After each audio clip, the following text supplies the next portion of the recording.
చాలా మంది students wait చేస్తూ ఉంటారు ఏ యూనివర్సిటీకి వెళ్దాము ఏంటి అని. కానీ పేరెంట్స్కి మాత్రం జేఈ. మన ఇండియాలో దగ్గర ప్రతి year around 14 to 15 lakhs students JEE రాస్తారు మేడం. ఆ 14-15 lakhs ఎంతమంది క్వాలిఫై అవుతారో ఐడియా ఉందా మేడం? 2 to 3 lakhs మాత్రమే క్వాలిఫై అవుతారు. కానీ ఐఐటీలో ఇంజనీరింగ్ ఫినిష్ చేసి బయటకు వచ్చిన వాళ్ళకి వచ్చే ప్యాకేజ్ అండ్ బయట ఒక మంచి యూనివర్సిటీ నుండి ఇంకా పెద్ద ప్యాకేజ్ కొట్టే వాళ్ళు, క్రాక్ చేసే వాళ్ళు కూడా ఉంటారు. ఈ డిఫరెన్స్ ఎలా వస్తుంది? Student passion madam. It's not mandatory that faculty చెప్పిందే మనం కంటిన్యూ కావాలి, అదే బట్టి కొట్టాలనేది కాదు మేడం. మీకు గూగుల్లో కానీ చాట్ జీపీటీస్లో కానీ మీకు కొన్ని ల్యాక్స్ ఆఫ్ ఇన్ఫర్మేషన్ ఉంటుంది, డేటాబేస్తో సహా ఉంటుంది. అపార్ట్ ఫ్రమ్ ఎడ్యుకేషన్ కాకుండా ఏ పాయింట్స్ మీద మీరు రీసెర్చ్ చేశారో అవన్నీ మీరు ప్లేస్మెంట్ సెల్ ముందర మీరు పెట్టారనుకోండి, వాడికి డెఫినెట్గా ఆటోమేటిక్గా వాడు అనుకుంటాడు, ఓకే నేను ఇతను ట్రైన్ చేయాల్సిన అవసరం లేదు, ఆటోమేటిక్గా తినని హైర్ చేసుకుంటే తను ఇంకా బెటర్గా పర్ఫామ్ చేయగలుగుతాడు అని చెప్పేసి.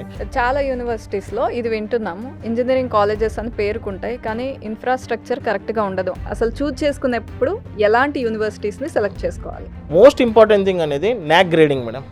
నాక్ అంటే నేషనల్ అసెస్మెంట్ అక్రిడియేషన్ కౌన్సిల్ అంటారు మేడం. మనకి ఇక్కడ వచ్చే ప్లేస్మెంట్స్ కోసం ఎంఎన్సీ కంపెనీస్ ఉన్నాయి కదా, ఆ ఎంఎన్సీ కంపెనీస్ కూడా మెయిన్గా దానికి నాక్ గ్రేడింగ్ ఉందా లేదా అనేది చూస్తారు. చాలామంది 100 years ఆఫ్ యూనివర్సిటీ అవన్నీ అవసరం లేదు. ఓకే, ఒక 20 years 25 years మీరు ఏంటంటే క్లారిటీగా ఎన్ని బ్యాచెస్ పాస్ అవుట్ అయ్యాయి, ఇంతమంది స్టూడెంట్స్ బయటకు వచ్చారు, వీళ్ళలో ఎంతమంది ప్లేస్ అయ్యారనేది చూసుకోవాలి మేడం. ఇప్పుడు ఏం చేస్తారంటే చాలా యూనివర్సిటీస్ మార్కెట్లో మార్కెటింగ్ కోసము మెకానికల్కి 1 crore ప్లేస్మెంట్ వచ్చింది అంటాడు. నువ్వు సిఎస్సి చదువుతున్నావు, మెకానికల్ వస్తే మనకేం పని? అందుకని యాజ్ ఎ రిజల్ట్ చూడండి, మీరు అమీర్పేటలోనే కొన్ని లక్షల స్టూడెంట్స్ ఇక్కడ కోచింగ్ సెంటర్ వెనుకలే తిరుగుతున్నారు. ఎందుకంటే they don't have any idea. వాళ్ళు ఫస్ట్ ఫేజ్లోనే ఈ ఇంజనీరింగ్ సెలెక్ట్ చేసుకునేటప్పుడు వాళ్ళు రాంగ్ స్టెప్ వేశారు. ప్రతి స్టూడెంట్కి నేను ఒకటే సజెషన్ ఇస్తాను, ఎవరి సజెషన్స్ మీరు ఫాలో అవ్వద్దండి. Be yourself while making this decision అనమాట. Engineers are not made in classrooms madam. 4 walls of a classroom doesn't make you a engineer.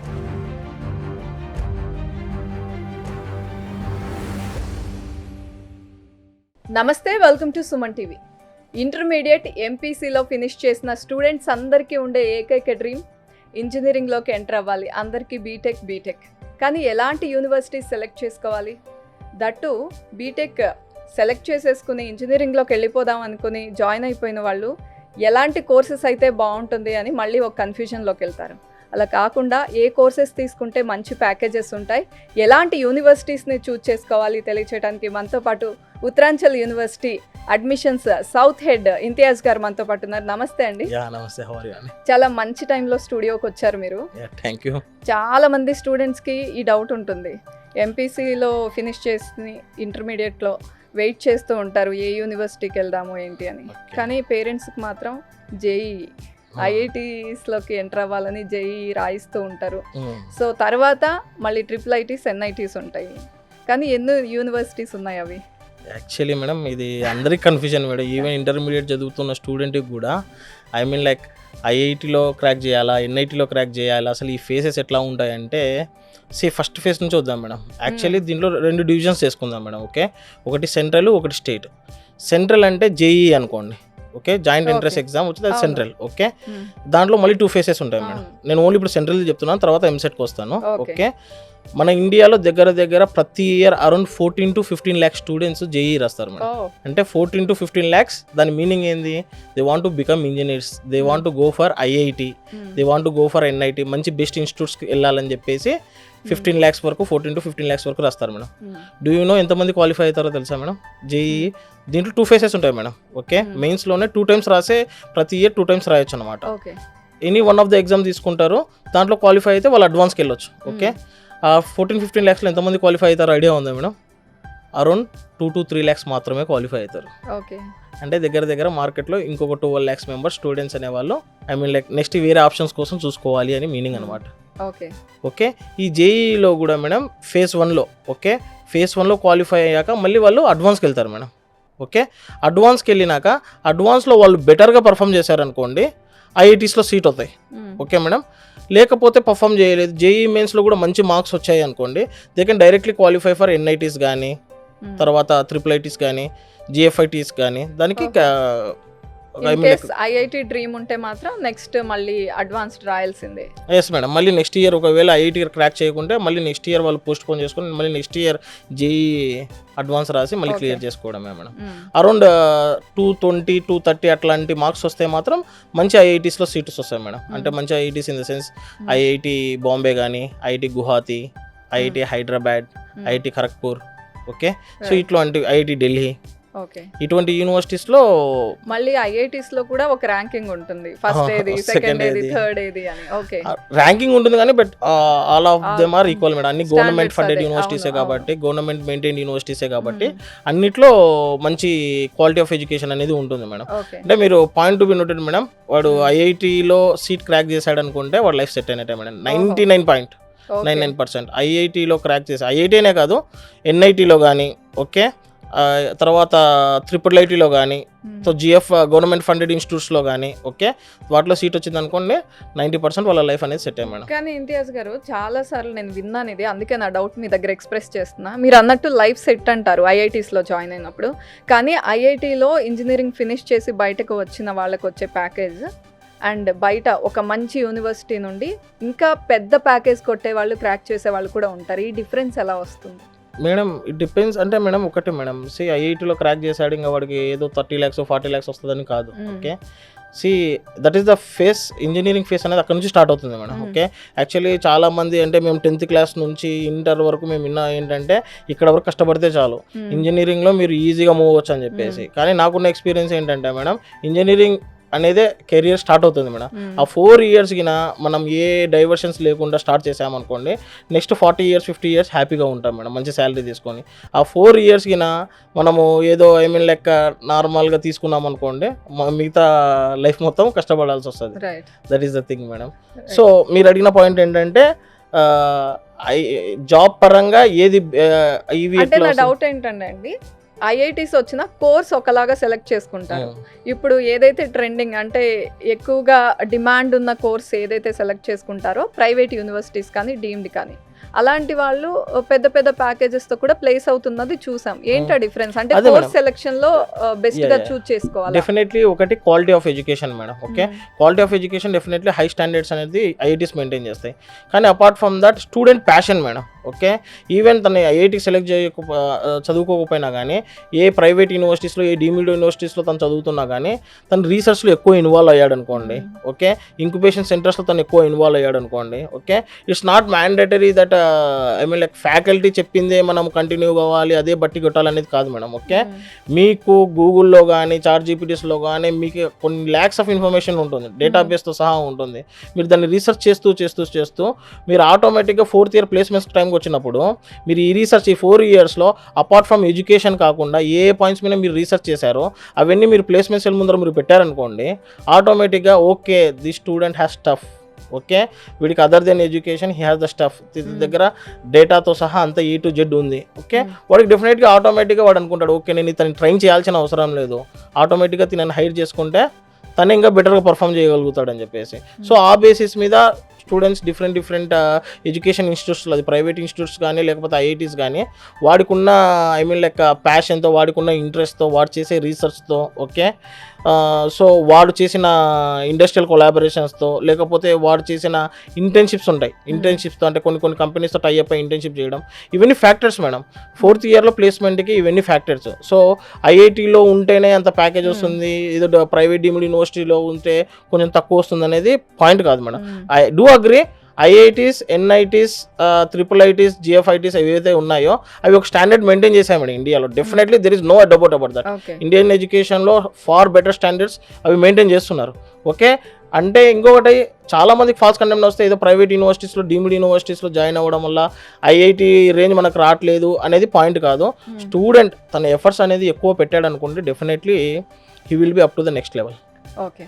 ఇది కాకుండా అండి మీరు అన్నట్టే పర్సంటేజ్ ఆఫ్ స్టూడెంట్స్ చూసుకుంటే ఐఐటీస్, IIITs లేకపోతే NITsకి వెళ్ళే వాళ్ళు తక్కువ, అంటే సీట్స్ ఉన్నదే తక్కువ. మిగతా వాళ్ళంతా ఆబ్వియస్లీ ప్రైవేట్ యూనివర్సిటీస్ని లేకపోతే వాళ్ళ పరిధిలో ఉన్న స్టూడెంట్స్ వాళ్ళ పరిధిలో ఉన్న యూనివర్సిటీస్ని సెలెక్ట్ చేసుకోవాలి. మరి అలాంటప్పుడు యూనివర్సిటీ సెలెక్షన్ అప్పుడు ఒక కన్ఫ్యూజన్ ఉంటుంది. మీకు ఇన్ని ఇయర్స్ ఆఫ్ ఎక్స్పీరియన్స్ ఉంది, అసలు చూజ్ చేసుకునేప్పుడు ఎలాంటి యూనివర్సిటీస్ని సెలెక్ట్ చేసుకోవాలి? ఎలాంటి యూనివర్సిటీస్? సో అసలు యాక్చువల్లీ మేడం మనం దగ్గర 14-15 lakhs మెంబర్స్ రాస్తున్నారు ప్రతి ఇయర్ జేఈ. ఓకే, దాంట్లో 2-3 lakhs మెంబర్స్ క్వాలిఫై అవుతున్నారు. ఓవరాల్గా ఈ కాంపిటీషన్ మొత్తం 90% కాంపిటీషన్ దేనికి తెలుసా మేడం? ఏ ఎగ్జామ్? సిఎస్సి సీట్ కోసం మేడం. ఓకే, ఇండియాలో ఐఐటీస్ వచ్చేసి దగ్గర ఒక 23 ఉన్నాయి మేడం. ఓకే, IIITs వచ్చేసి దగ్గర ఒక 26 ఉన్నాయి. తర్వాత ఎన్ఐటీస్ వచ్చేసి 31-32 ఉన్నాయి. ఓకే, జిఎఫ్ఐటీస్ కూడా ఒక 30-32 ఉన్నాయి మేడం. ఓకే, ఇవన్నీ కలిపితే మొత్తం సీట్స్ ఎన్ని ఉన్నాయో తెలుసా మేడం సిఎస్సిలో? Not more than 8,000 to 10,000. Okay, అంటే ఈ 15 లక్షల మంది కష్టపడేది వాళ్ళ గోల్ మెయిన్గా ఈ 10,000 సీట్స్ కోసమే మేడం. ఓకే, ఫైన్, మీరు చెప్పినట్టు ఈ 10,000 సీట్స్ రాలేదు, దీంట్లో మన నేమ్ లేదు. ఓకే, సో దెన్ వాడు ఆటోమేటిక్గా ఒక ప్రైవేట్ యూనివర్సిటీ సెలెక్ట్ చేసుకోవాలా, లేకపోతే ఒక డీమ్డ్ యూనివర్సిటీ సెలెక్ట్ చేసుకోవాలా, లేకపోతే ఫర్దర్గా అబ్రాడ్కి వెళ్ళాలా అనేది వాడి ప్లాన్ ఉంటుంది మేడం. ఇంకొంతమంది ఏంటంటే ఐ మీన్ లైక్ ఎంసెట్ రాసి ఏదైనా టాప్ జేఎన్టీయూ హైదరాబాద్ కానీ ఇటువంటి యూనివర్సిటీస్ కోసం ట్రై చేస్తారు. Okay, that is very normal thing. ఇప్పుడు ఒక ప్రైవేట్ యూనివర్సిటీ కానీ ఒక డీమ్డ్ యూనివర్సిటీ కానీ సెలెక్ట్ చేసుకునేటప్పుడు ఫస్ట్ థింగ్ ఏంటంటే ఎన్ని ఇయర్స్ ఓల్డ్ యూనివర్సిటీ అనేది చూసుకోవాలి మేడం. మన ఇన్స్టిట్యూట్ ఏ ఇన్స్టిట్యూట్ అయితే తీసుకున్నామో ఆ ఇన్స్టిట్యూట్ ఎన్ని ఇయర్స్ ఓల్డ్ యూనివర్సిటీ, అంటే అది మినిమం ఒక 20 years ఓల్డ్ యూనివర్సిటీ ఉండేటట్టు చూసుకోండి. చాలామంది 100 years ఆఫ్ యూనివర్సిటీ అవన్నీ అవసరం లేదు. ఓకే, ఒక 20 years 25 years.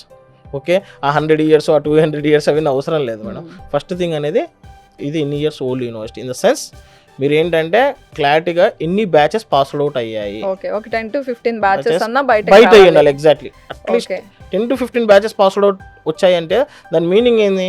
ఇంతమంది స్టూడెంట్స్ బయటకు వచ్చారు, వీళ్ళలో ఎంతమంది ప్లేస్ అయ్యారనేది చూసుకోవాలి మేడం. ఓకే, ఇప్పుడు ఫర్ ఎగ్జాంపుల్ ఒక 10 బ్యాచెస్ బయటకు వచ్చాయి, ఈచ్ బ్యాచ్కి ఒక 300-400 స్టూడెంట్స్ వేసుకోండి, అంటే ఒక 5,000 స్టూడెంట్స్ ఆ ఇన్స్టిట్యూట్ నుంచి బయటకు వచ్చారు. ఆ 5,000 స్టూడెంట్స్ కమ్సే కమ్ ఒక 2,000-3,000 స్టూడెంట్స్ ఏం చేస్తున్నారో తెలిసిందనుకోండి, ఆటోమేటిక్గా అది వర్తబుల్ ఇన్స్టిట్యూట్. ఫర్ ఎగ్జాంపుల్ ఒక 5,000 మెంబర్స్ ఆ యూనివర్సిటీ నుంచి పాస్అవుట్ అవుతాయి, బయట ఉన్నారు. ఆ 5,000 మెంబర్లో ఒక 2,000-3,000 మెంబర్స్ మంచి ఎంఎన్సీ కంపెనీస్లో మంచి పొజిషన్స్లో ఉన్నారనుకుంటే so that is a best university. Okay, అది ఎట్లా తెలుస్తుంది అంటే మెయిన్గా యూనివర్సిటీ సైట్కి వెళ్ళి మనం కొంచెం ఓపిక చేసుకొని యూనివర్సిటీ సైట్లోకి వెళ్ళి ఓకే ఆ డేటాబేస్ ప్రొవైడ్ చేయాలి, లేకపోతే వాళ్ళ కాల్ సెంటర్ ఇచ్చామనుకోండి, వాళ్ళకి కాల్ చేస్తే వాళ్ళ డేటాబేస్ కూడా ఇస్తారు ఎవరెవరు ఎక్కడ ప్లేస్ అయ్యారని చెప్పేసి. సో ఇదని పక్కన పెడితే ఫస్ట్ థింగ్ అనేది అది మేడం, ఎన్ని ఇయర్స్ ఓల్డ్ యూనివర్సిటీ అనేది చూసుకోవాలి మేడం. తర్వాత మోస్ట్ ఇంపార్టెంట్ థింగ్ అనేది NAAC గ్రేడింగ్ మేడం. NAAC అంటే నేషనల్ అసెస్మెంట్ అక్రిడియేషన్ కౌన్సిల్ అంటారు మేడం. ఓకే, ఈ గ్రేడింగ్ అనేది చాలా చాలా చాలా ఇంపార్టెంట్. ఎందుకు ఇంపార్టెంట్ అంటున్నానంటే ఈ గ్రేడింగ్ అనేది చాలా ఫ్యాక్టర్స్ని డిసైడ్ చేస్తుంది మేడం. అంటే రేపు ఫర్దర్గా వీడు ఎంఎస్ వెళ్ళాలనుకున్నాడు అనుకోండి, అక్కడున్న యూనివర్సిటీస్ కూడా తిని చదివిన యూనివర్సిటీ NAAC గ్రేడింగ్ ఉన్న యూనివర్సిటీయా లేదా అనేది చూస్తారు.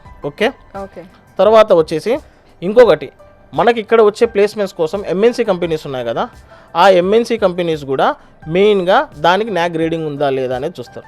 దీనిలో కూడా గ్రేడింగ్లో మళ్ళీ గ్రేడ్స్ ఉన్నాయి మేడం, A+, అని చెప్పేసి. ఈ 3 గ్రేడింగ్స్లో ఏ గ్రేడింగ్ ఉన్న యూనివర్సిటీస్ తీసుకున్నా కానీ క్వైట్ గుడ్. అసలు గ్రేడింగే లేని యూనివర్సిటీ తీసుకున్నారనుకోండి ఇంకా అది మీ ఓన్ డిసిషన్ పైన. ఎందుకంటే మార్కెట్లో దగ్గర 400 to 430 to 500 private deemed universities ఉన్నాయి మేడం. ఓకే, ఇంకా మీరు అర్థం చేసుకోండి స్టూడెంట్కి ఎంత కన్ఫ్యూజన్ ఉంటుంది, ఏ యూనివర్సిటీకి వెళ్ళాలి, ఏపీలో వెళ్ళాలా, తెలంగాణ వెళ్ళాలా, నార్త్కి వెళ్ళాలా, వాడికే అసలు వాడి మైండ్ అర్థం కాదు ఏ యూనివర్సిటీలో తీసుకుంటే అని చెప్పేసి. సో మెయిన్గా ఏంటంటే ఓన్లీ 5% యూనివర్సిటీస్ 8% యూనివర్సిటీస్ మాత్రమే NAAC గ్రేడింగ్ ఉన్నాయి మేడం. సో మీరు వాటిని ఫిల్టర్ చేసుకోండి. ఉన్న 400+ యూనివర్సిటీస్లో 5% మాత్రమే NAAC గ్రేడింగ్ కరెక్ట్గా ఉంది. ఓన్లీ 5 to 8% ఉంటాయి madam, if I'm right. Okay, అంటే హార్డ్లీ ఒక 50 ఇన్స్టిట్యూట్స్ అనుకోండి. సో ఆ 50 ఇన్స్టిట్యూట్స్లో మీరు మళ్ళీ ఏం ఫిల్టర్ చేసుకోవాలి? మెయిన్గా ఫ్యాకల్టీ ఎవరెవరు ఉన్నారు అంటే ఆ ఫ్యాకల్టీని వాళ్ళు యూనివర్సిటీ సైట్లో మెన్షన్ చేస్తారు. ఓకే, వాళ్ళు ఏ యూనివర్సిటీలో చదివారు, వాళ్ళ ఎక్స్పీరియన్స్, ఫర్ ఎగ్జాంపుల్ డీటెయిల్స్ ఉంటాయి. మా ఫ్యాకల్టీ ఉన్నారు, మా డీనే ఉన్నాడు సిఎస్సికి, ఆయన వచ్చేసి జపాన్లో 5 years ఏమంటారు 3 years ప్రొఫెసర్గా చేశారు, 2 years సైంటిస్ట్గా చేశారు రీసెర్చ్ లెవెల్లో. ఓకే, సో ఇటువంటివి మెయిన్ ఉంటాయి అనమాట. ఇప్పుడు ఫర్ ఎగ్జాంపుల్ మీరు సిఎస్సిలో జాయిన్ అవుతున్నారు, సిఎస్సి రిలేటెడ్వి ఆ యూనివర్సిటీలో ఏమున్నాయని చూసుకోండి. ఓకే, మెకానికల్ ఏముంది, ఫర్ ఎగ్జాంపుల్ ప్లేస్మెంట్ అంటాడు, మెకానికల్కి 1 crore ప్లేస్మెంట్ వచ్చింది అంటాడు, నువ్వు సిఎస్సి చదువుతున్నావు, మెకానికల్ వస్తే మనకేం పని? కరెక్టే, ఈ విషయంలో కూడా చాలా మంది కన్ఫ్యూజ్ కన్ఫ్యూజన్స్ ఉంటాయి. ఇప్పుడు ఏం చేస్తారంటే చాలా యూనివర్సిటీస్ మార్కెట్లో మార్కెటింగ్ కోసము ఫర్ ఎగ్జాంపుల్ ఒక ఎంబీఏ స్టూడెంట్ 60 lakhs ప్యాకేజ్తో ప్లేస్ అయ్యాడు అనుకోండి, మనోడు ఏమనుకుంటాడు, మనోడు జాయిన్ అవుతుంది బీటెక్ సిఎస్సి, వాడు ఏమనుకుంటాడు అది చూసి ఇది బాగుంటుంది అనుకుంటాడు. అది కాదు. ఓకే, మీరు బీటెక్ సిఎస్సి తీసుకుంటున్నప్పుడు బీటెక్ సిఎస్సి రిలేటెడ్ ఇన్ఫర్మేషన్ ఆ యూనివర్సిటీలో ఏముందనే సెర్చ్ చేయండి. రైట్, అంటే ల్యాబ్స్ కరెక్ట్ గా ఉన్నాయా, ఇన్ఫ్రాస్ట్రక్చర్ కరెక్ట్ గా ఉందా, ఓకే లైబ్రరీలో ఎన్ని ట్యుటోరియల్స్ ఉన్నాయి, ఎన్ని పబ్లిష్ చేసి ఉన్నారు పేపర్స్, ఇవన్నీ చూసుకోవాలి. రీసెర్చ్ పేపర్స్ ఎన్ని ఉన్నాయి, ఓకే ఆ రిలేటెడ్ బ్రాంచ్ లో ఆ రిలేటెడ్ ఫీల్డ్ లో ఎన్ని ఉన్నాయని చూసుకోవాలి మేడం. ఇది వెరీ మ్యాండేటరీ. ఎందుకంటే స్టూడెంట్ కి 18 years 16 years 17 years లో వాడు ఇంటర్మీడియట్ కంప్లీట్ చేస్తాడు. వాడికి ఏంటంటే ఓన్లీ నేను చూసిన స్టూడెంట్స్ లో మేడం ఇప్పటి వరకు ఓన్లీ 20% వరకే ఫుల్ నాలెడ్జ్ ఉంటుంది మేడం. మిగతా 80% ఏంటంటే వాళ్ళ ఫ్రెండ్ ఏరోస్పేస్ చేద్దాంరా బాగుంటుంది అంటాడు, వాడి మైండ్ ఆ ఏరోస్పేస్కి పోతుంది. ఇంకొకటి ఏం చేస్తాడంటే హోటల్ మేనేజ్మెంట్ మంచి మంచి శాలరీస్ ఉంటాయంట, అది చేద్దామంటాడు, వాడు దానికి డైవర్ట్ అవుతాడు. ఇంకొకటి ఏం చేస్తాడు, మెరైన్లో చేద్దాంరా, అందరూ అబ్రాడ్కి వెళ్ళి మెరైన్లో చేసుకోవచ్చారా మంచి శాలరీస్ అని చెప్పేసి. సో స్టూడెంట్కి ఏంటంటే ఏమీ తెలియదు మేడం. అంటే ఇంజనీరింగ్ చేయాలి అని ఒక ప్యాషన్ ఉంటుంది, కానీ ఎట్లా అప్రోచ్ అవ్వాలి అనేది స్టూడెంట్కి చాలా వరకు క్లారిటీ ఉండదు. సో బెటర్ నేనేమంటున్నానంటే ప్రతి స్టూడెంట్కి నేను ఒకటే సజెషన్ ఇస్తాను, ఎవరి సజెషన్స్ మీరు ఫాలో అవ్వద్దండి. Okay, be yourself while making this decision అనమాట. ఇంజనీరింగ్ ఫేస్ అనేది చాలా ఇంపార్టెంట్ ఫేస్. మీరు ఒక డిసిషన్ తీసుకుంటున్నారంటే మీరు ప్రీవియస్ ఇయర్స్లో అంటే మీకు బైక్ రైడింగ్ ఇష్టమా, కార్ రైడింగ్ ఇష్టమా, లేకపోతే ల్యాప్టాప్స్ ఎక్కువ యూజ్ చేస్తారా, లేదా ఏదైనా సిస్టమ్ వర్క్స్ పైన ఎక్కువ ఆపరేట్ చేస్తూ ఉంటారా, లేదా ఏదైనా ఏమంటారు గేమ్స్ పైన ఎక్కువ చేస్తూ ఉంటారా, మీ మైండ్ సెట్ ఈ 10-12 years చిన్నప్పటి నుంచి ఎట్లా ప్రోగ్రామింగ్ చేసింది అనేది చూసుకోండి. ఓకే, దాన్ని బట్టి మీరు కోర్స్ తీసుకోండి.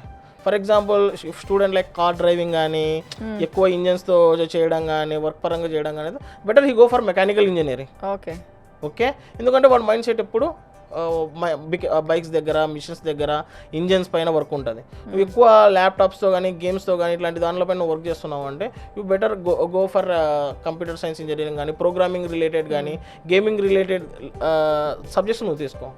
ఒకవేళ నీకు ఏదైనా సివిల్ స్టైల్ కన్స్ట్రక్షన్స్ పైన ఇంట్రెస్ట్, బిల్డింగ్స్ పైన ఇంట్రెస్ట్, ఆర్కిటెక్చర్ ఇంట్రెస్ట్ అంటే getter go for civil engineering or architecture engineering అనమాట. సో అట్లా ఫ్రేమ్ చేసుకోండి.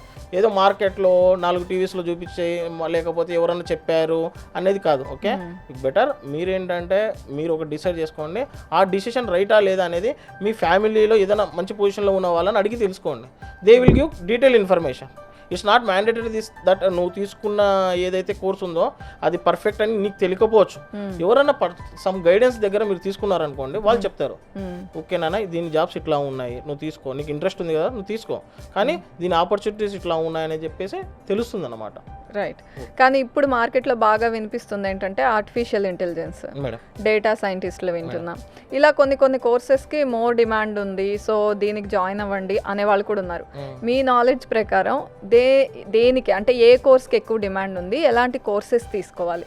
ఎక్కువ వచ్చేసి మేడం మార్కెట్లో artificial intelligence and machine learning ఉంది మేడం. ఓకే, దీనికి శాలరీస్ కూడా ఒక నార్మల్ యావరేజ్ శాలరీ వచ్చేసి 7 to 9 lakhs అరౌండ్ ఉంది మేడం.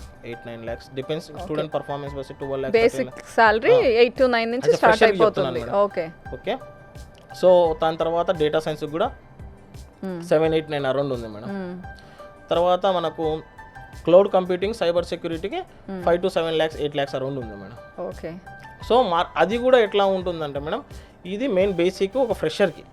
ఇదే ఫ్రెషరు మీరు ప్లేస్మెంట్స్లో కూర్చునేటప్పుడు మీరు ఎట్లా పర్ఫామ్ చేస్తారనే దానిపైన తను మీ యొక్క శాలరీ అనేది డిసైడ్ చేస్తారు మేడం. అది కూడా ఎట్లా అంటే మీ స్కిల్ అంటే ఇప్పుడు ఆర్టిఫిషియల్ ఇంటెలిజెన్సీలో మీ స్కిల్ ఎట్లా ఉంది, మీరు రీసెర్చ్ ఏమేమి చేశారు, ఓకే మీరు దానిపైన టైం ఎంత స్పెండ్ చేశారు, దానిపైన ఏ వర్క్ చేశారు, ఏ థీసిస్ రాశారు అనే దానిపైన వాడు డిసైడ్ చేసి దాని ఫ్యాక్టర్ అనేది ఉంటుంది మేడం. యాజ్ ఇఫ్ నా అయితే మార్కెట్లో ఎక్కువ హైయెస్ట్ పేడ్ శాలరీస్ అయితే ఎక్కువ ఆర్టిఫిషియల్ ఇంటెలిజెన్సీ పైన ఉంది, డేటా సైన్స్ పైన కూడా ఎక్కువ ఉంది మేడం. రైట్, చాలా యూనివర్సిటీస్లో ఇది వింటున్నాము, ఇంజనీరింగ్ కాలేజెస్ అని పేరుకుంటాయి కానీ ఇన్ఫ్రాస్ట్రక్చర్ కరెక్ట్గా ఉండదు. అంటే ల్యాబ్స్లో ఎలక్ట్రానిక్స్ ఇప్పుడు ఈ ECE ఇలా చదివే వాళ్ళకి టూల్స్ ఉండవు కరెక్ట్గా, ల్యాబ్స్ కరెక్ట్గా ఉండవు సిఎస్సి వాళ్ళకి. ఇట్లాంటి యూనివర్సిటీస్ అనలేం కానీ కాలేజెస్లో కొన్ని మిస్ అవుతూ ఉంటాయి. సో ఇవి ఎంత ఇంపార్టెంట్, ఇలాంటివన్నీ చెక్ చేసుకుని వెళ్ళాలా స్టూడెంట్, ఇలాంటి వాటి మీద మీ కామెంట్ ఏంటి? ఎస్ మేడం, ఒకటి ఉంది, engineers are not made in classrooms madam. 4 walls of a classroom doesn't make you a engineer. Engineering అనేది ఇట్స్ లైక్ ఇండస్ట్రియల్ కొలాబరేషన్స్ ఉండాలి, ఇంటర్న్షిప్స్ ఉండాలి, ల్యాబ్స్ అనేటివి ఉండాలి, ప్రాక్టికల్ ఎగ్జామ్స్ అనేటివి పర్ఫెక్ట్గా చెప్పాలి, ప్రాక్టికల్ ల్యాబ్ వర్క్స్ అనేటివి పక్కాగా జరగాలి. ఇట్లాంటివన్నీ జరిగినప్పుడు మాత్రమే ఇంజనీర్ అనేవాడు అవుతాడు మేడం. ఏదో 4 walls ఆఫ్ ఏ క్లాస్ రూమ్లో కూర్చోబెట్టి తను ఇంజనీర్ చేయమంటే మనం చేయలేము, ఎప్పటికీ చేయలేము. ఓకే. మేము అగ్రికల్చర్ ల్యాండ్కి తీసుకుపోయి నేను అగ్రికల్చర్ అంటే ఇట్లా ఉంటుంది, ఈ వర్క్ అంతా ఇట్లా ఉంటుందంటే 1 yearస్కో 2 yearsకో తను ఎట్లా చేయాలి, దాని సాయిల్ ఎట్లా చేయాలి, ఆ ప్రొసీజర్ మొత్తం మీద తెలుస్తుంది. అట్లనే సేమ్ యాజ్ బీటెక్ కూడా నేను క్లాస్ రూమ్లో కూర్చోబెట్టి నేను ఇంజనీర్ నేను చేయలేను. ఓకే, అది ఇన్స్టిట్యూట్స్ అనేది రికగ్నైజ్ చేయాలి. కొన్ని ఇన్స్టిట్యూట్స్ చేస్తున్నాయి, కొన్ని ఇన్స్టిట్యూట్స్ చేయట్లేదు. ఏదో 4 walls 4 yearsలో క్లాస్ రూమ్లో కూర్చోబెట్టి థియరిటికల్గా చెప్పేస్తున్నారు, ఏదో ఏమంటారు ప్రాక్టికల్ బుక్స్ రాపిస్తున్నారు. అందుకని యాజ్ ఎ రిజల్ట్ చూడండి, మీరు అమీర్పేటలోనే కొన్ని లక్షల స్టూడెంట్స్ ఇక్కడ కోచింగ్ సెంటర్ వెనుకలే తిరుగుతున్నారు. ఎందుకంటే they don't have any idea. వాళ్ళు ఫస్ట్ ఫేజ్లోనే ఈ ఇంజనీరింగ్ సెలెక్ట్ చేసుకునేటప్పుడు వాళ్ళు రాంగ్ స్టెప్ వేశారు. యాజ్ ఎ రిజల్ట్ 4 years తర్వాత ఇక్కడ కష్టపడుతూ ఉన్నారు. సో ఇంజనీరింగ్ అనేది madam like more ever practical knowledge అనేది చాలా ఉండాలి, ఇండస్ట్రియల్ ఎక్స్పోజర్ అనేది ఉండాలి, ఇంటర్న్షిప్ ప్రోగ్రామ్స్ అనేది ఉండాలి, రీసెర్చ్ పైన ఎక్కువ ఫోకస్ చేయాలి. ఓకే, పేటెంట్స్ రాయాలి. ఓకే, ఇవన్నీ ఎప్పుడు కుదురుతాయంటే మీరు ఒక మంచి యూనివర్సిటీతో కొలాబరేట్ అయ్యి దాంట్లో చదివినప్పుడు మాత్రమే ఇవి వర్కౌట్ అవుతాయి madam. Right. So definitely university select చేసుకునేటప్పుడు ఇన్ఫ్రాస్ట్రక్చర్ కానీ, ల్యాబ్స్ కానీ, ప్రాక్టికల్స్ కానీ, తర్వాత మీరు ఫ్యాకల్టీ కానీ, ఓకే ప్లేస్మెంట్స్ ఎలా ఉన్నాయి అనేవి కానీ ఇవన్నీ చూసుకోవాలి మేడం. రైట్. ఉత్తరాంచల్ యూనివర్సిటీకి వచ్చేసరికి మేడం ఇన్ఫ్రాస్ట్రక్చర్ విషయంలో ఏది స్పెషల్గా ఉంటుంది? యూనివర్సిటీ గురించి కొన్ని డీటెయిల్స్ చెప్పండి మేడం. ఉత్తరాంచల్ యూనివర్సిటీలో ఏది స్పెషల్ లేదని అడగలేదు మేడం. ఓకే. అన్నీ అంటే మేము 2002లో ఫస్ట్ టైం స్టార్ట్ చేసినప్పుడు లా యూనివర్సిటీగా స్టార్ట్ చేసాం, లా కాలేజ్గా స్టార్ట్ చేసాం. లేటర్ ఆన్ అది వచ్చేసి ఇంజనీరింగ్ కానీ, ఎంబీఏ కానీ ఇవన్నీ కోర్సెస్ డెవలప్ చేసుకుంటూ వచ్చాం. సో ఈ ప్రాసెస్లో ఏంటంటే మేము మెయిన్గా వచ్చేసి ఫస్ట్ మార్కెట్లో ఏం నెసెసిటీ ఉంది అనే దాన్ని బట్టి మేము కోర్స్ ఇంట్రడ్యూస్ చేస్తాం మేడం. ఇప్పుడు బ్యాచిలర్ ఆఫ్ హోమియోపతి కానీ, బ్యాచిలర్ ఆఫ్ ఆయుర్వేద కానీ, బీ ఫార్మా కానీ, డి ఫార్మా కానీ, బీబీఏ కానీ, ఎంబీఏ కానీ, బ్యాచిలర్ ఆఫ్ అగ్రికల్చర్ కానీ, బీఎస్సీ ఐటీ కానీ ఇవన్నీ కోర్సెస్ మేము ఏం చేస్తామంటే ఒకటే ఇయర్లో పెట్టలేదు మేడం. ఓకే, 2002 నుంచి డెవలప్ చేసుకుంటూ ఇట్లా పెట్టాం. ఎందుకు పెట్టామంటే మార్కెట్ నెసెసిటీ బట్టి అనమాట. సో మేమేంటంటే ప్రతి ఒక్కటి ఫర్ ఎగ్జాంపుల్ మేము బీటెక్ ఒక మెకానికల్ కోర్స్ మేము ఇంట్రడ్యూస్ చేసామనుకోండి ఫర్ ఎగ్జాంపుల్, ఆ మెకానిక్ కావాల్సిన ఇన్ఫ్రాస్ట్రక్చర్తో సహా ఎవ్రీథింగ్ అనేది యూనివర్సిటీలో అవైలబుల్ ఉండేటట్టు చూస్తాం మేడం. ఎందుకంటే ఫస్ట్ వాళ్ళు ఇక్కడ ఎక్స్పీరియన్స్ చేశాకనే తర్వాత ఇండస్ట్రియల్ విజిట్కి అనేది వెళ్తారు. మేము రీసెంట్ ఇయర్స్ బ్యాక్ మేము ఏరోస్పేస్ ఇంజనీరింగ్ యూనివర్సిటీలో ఇంట్రడ్యూస్ చేస్తాం మేడం. సో ఏరోస్పేస్ ఇంజనీరింగ్ చాలా కొన్ని యూనివర్సిటీస్ మెయింటైన్ చేస్తున్నాయి. But the thing is that they don't have ఏమన్నా లైక్ చార్టెడ్ ఫ్లైట్ అంటారు చూడండి, డెమో చూపించడానికి ఫ్లైట్స్ ఉంటాయి చూడండి, ఆ ఫ్లైట్స్ కూడా ఉండవు అనమాట. సో మా యూనివర్సిటీలో ఏంటి ఆ ఫ్లైట్స్తో సహా మేము A to Z ఎక్విప్మెంట్ మేము సెటప్ చేసాం. Even the worth is 10-12 crores ఉన్నా కానీ మేము ఆ రిలేటెడ్ ఫ్లైట్స్ కూడా ఏవైతే ఉన్నాయో డెమో పెట్టడానికి ఆ ఫ్లైట్స్ కూడా మేము యూనివర్సిటీలో ఇన్స్టాల్ చేసి పెట్టాం. బికాస్ వాళ్ళకు ప్రాక్టికల్ నాలెడ్జ్ అనేది ఈజీ అవుతుంది అని చెప్పేసి. సో మేము అనేది ప్రతి స్టూడెంట్ని ఇంజనీరింగ్ లెవెల్లో ప్రతి ఒక్కటి డీటెయిల్డ్ ఇన్ఫర్మేషన్ స్టూడెంట్కి అందించడానికి ప్రతి ఒక్క ఆస్పెక్ట్లో మేము అనేది స్టూడెంట్కి లైక్ అవైలబిలిటీలో పెడతాం మేడం. సో దట్ మేక్స్ అన్క్యూ అనమాట. అన్ని యూనివర్సిటీస్ కంటే కొంచెం కంపారిటివ్లీ మన యూనివర్సిటీని ఫోకస్ చేయడానికి ఏంటంటే మెయిన్ అసెట్ ఏంటంటే ఇదే మేడం. రైట్.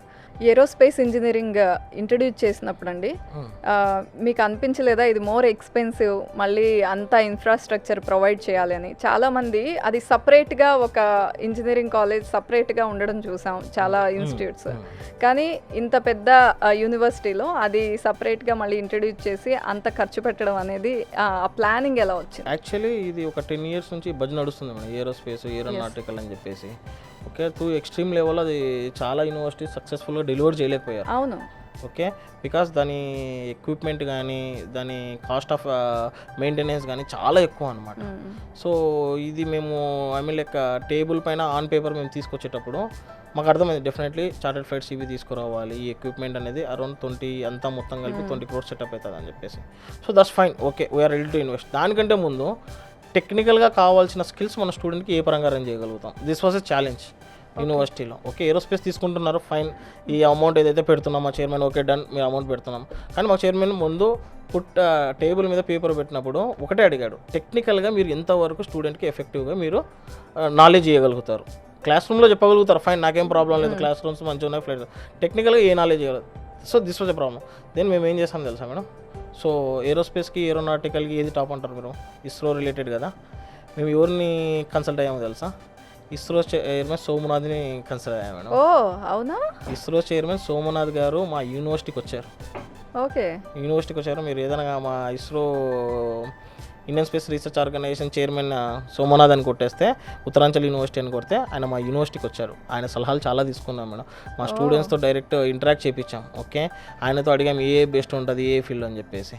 సో ఫస్ట్ మేము తనతో స్టార్ట్ చేసే ముందు ఇది మా ప్లాన్స్ ఉన్నప్పుడు తను కూడా okay fine good go on అని చెప్పేసి. వన్స్ తను యూనివర్సిటీకి వచ్చాక మేము ఫస్ట్ ఇయర్ అది ఇంట్రడ్యూస్ చేశాక ఆయన ఇన్వైట్ చేశాక ఆయన వచ్చి ఇంత నాలెడ్జ్ అంటే ఇంత స్కిల్ఫుల్ ఎన్విరాన్మెంట్ అంటే ఒక ఫ్యాకల్టీ లెవెల్లో కానీ మేము చేసిన సెటప్ కానీ అంటే ఇన్స్ట్రుమెంటల్ సెటప్ కానీ తనకు చాలా ఇంప్రెస్ అయ్యాడు మేడం. ఓకే, సో యాక్చువల్లీ తను టైం వచ్చేసి యూనివర్సిటీలో 2 hours మేడం. తన అపాయింట్మెంట్ పరంగా యూనివర్సిటీకి వచ్చింది. ఓకే, బట్ ఆయన he later on spends 1 day madam. అక్కడ ఉన్న మన ఏరోస్పేస్ రిలేటెడ్ స్టూడెంట్స్తో 1 day తను స్పెండ్ చేశాడు. ఎట్లా ఉంటుందని. So that shows hour dedication madam. అంటే జస్ట్ నాట్ అడ్మిషన్స్ తీసుకోవాలి జాయిన్ చేయాలి అట్లా కాదు మేడం. ఓకే, మేము ఒక కోర్సు స్టూడెంట్ యూనివర్సిటీలో జాయిన్ చేస్తున్నాడు అంటే దానికి మేము వేరే యూనివర్సిటీస్ కంటే ఈ యూనివర్సిటీలో ఎంత బెటర్గా ఇవ్వగలుగుతాం అనేది మా task madam.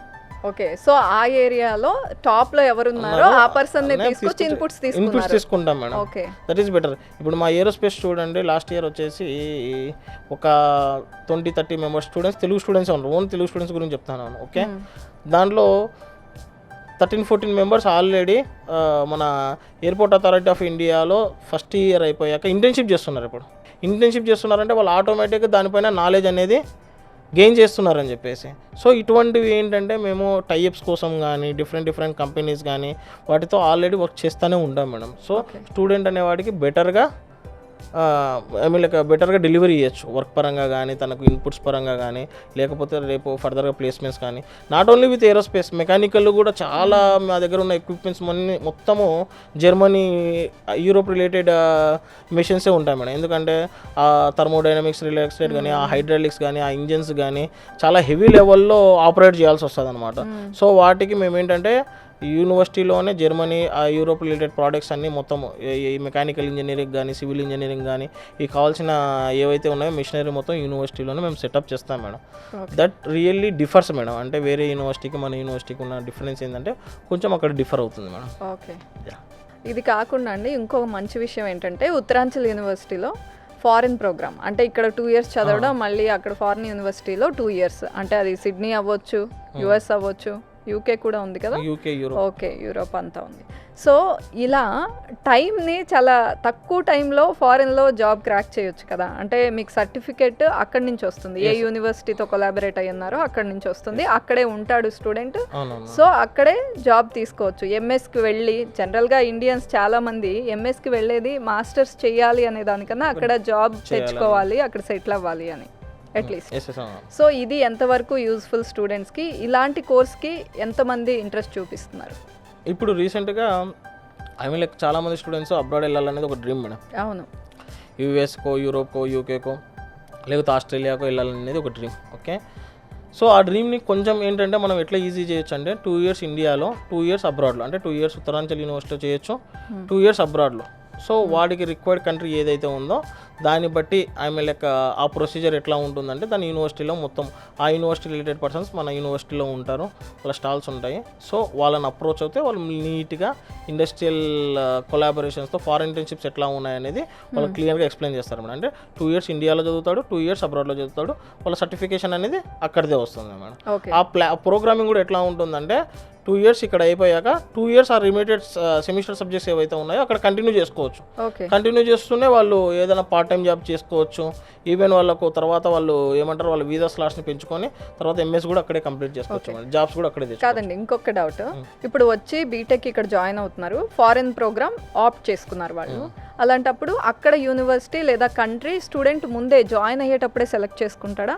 No madam, actually 2 years తను యూనివర్సిటీలో ఉండి యాక్చువల్లీ తన సీనియర్స్ని అడుగో లేకపోతే ఫ్యాకల్టీని అడుగో వాళ్ళ ఇంట్లో వాళ్ళని లేకపోతే ఎవరైతే బాగా చదువుకున్న వాళ్ళని అడిగి వాడు సెలెక్ట్ చేసుకుంటాడు అనమాట. పలానా కంట్రీలో పలానా యూనివర్సిటీ బాగుంది, పలానా మన ఇతరాంచల్ యూనివర్సిటీస్ ఎంవై ఉంటుంది ఆ యూనివర్సిటీ, దాన్ని బట్టి రిమైనింగ్ ప్రొసీజర్ అనేది మనం ఫైనల్ చేస్తాం మేడం ఇక్కడ నుంచి. ఓకే, జాయిన్ అయిపోయిన తర్వాత తను లీజర్ గానే సెలెక్ట్ చేసుకోవచ్చు. ఫస్ట్ స్టార్టింగ్ లోనే సెలెక్ట్ చేసుకోవాలనేది కాదు మేడం. ఇంకా ఫస్ట్ ఇక్కడ 2 years మంచిగా పర్ఫామ్ చేస్తే అక్కడికి వెళ్ళడానికి తనకి ఈజీగా ఉంటుంది. అది మేడం. రైట్. చాలా ఇన్ఫర్మేషన్ ఇచ్చారండి. అంటే చాలామందికి బీటెక్ స్టూడెంట్స్కి కానీ లేకపోతే బీటెక్ జాయిన్ అయ్యేటప్పుడు ఎలాంటి కోర్సెస్ తీసుకోవాలనే డౌట్స్ ఉంటాయి, అవి క్లియర్ చేశారు. అండ్ ఇంటర్మీడియట్ వాళ్ళకి ఒక ఐ ఓపెనింగ్ లాగా చాలా విషయాలు చెప్పారు. యూనివర్సిటీ ఎలా సెలెక్ట్ చేసుకోవాలి, కోర్సెస్ ఎలా సెలెక్ట్ చేసుకోవాలి అని. ఉత్తరాంచల్ యూనివర్సిటీలో ఉన్న స్పెషాలిటీస్ కూడా చెప్పారు. సో ఇంకా ఏమైనా డౌట్స్ ఉంటే స్క్రీన్ మీద డిస్ప్లే అవుతున్న నెంబర్స్ని కాంటాక్ట్ చేయండి.